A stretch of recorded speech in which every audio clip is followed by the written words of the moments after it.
to my blood. Makakalabas na tayo guys. Binigyan na ako ng unang araw ng day off ko. Kaso nakakasad lang. Kasi day off ko nga, bigla ang day off naman to. Wala pa akong sahod. Pera ko lang 200. Pero okay na to. Siguro naman hindi naman sila lugi dun sa day off ko kasi umalis ako, nakalinis na, nakalaban na. Tapos ano na, nakaready na pagkain nila, kakain na lang sila.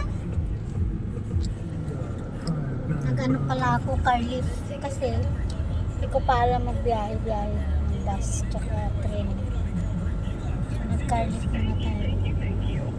40 dirham yung pamasahe ko papunta. So balikan na sa 80. Magkano lang yung ano, yung parang yung 100 pamasahe ko lang, yung 100 yun ang ilalabong ko.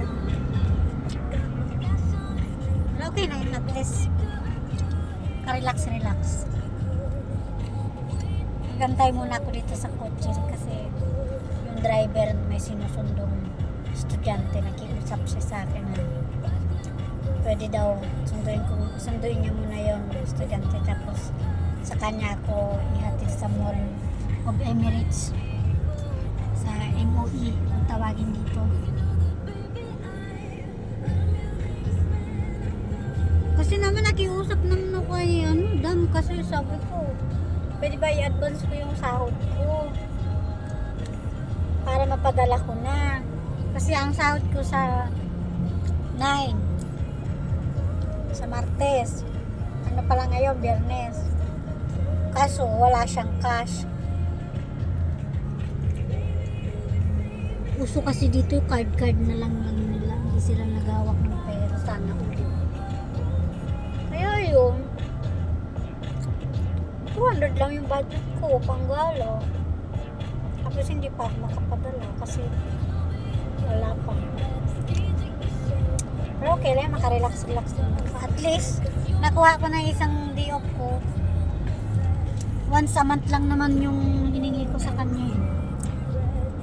Pero at least tumapad siya kasi kiusap ako sa kanya nung nasa Pilipinas pa lang. Kaya sabi ko, bigyan niya ako ng kahit isang araw na rest day.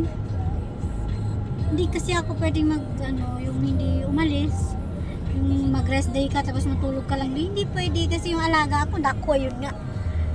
Ngayon nga nakaukyabit sa legs ko. Sabi niya, sama ako.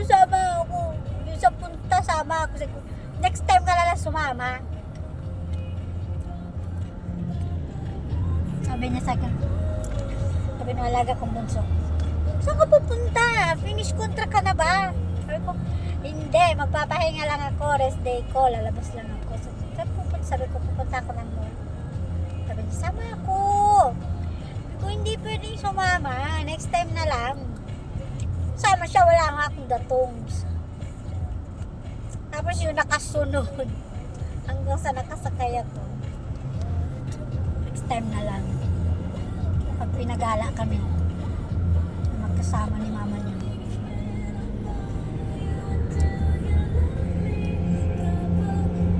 Yun lang guys. Bye bye. Sana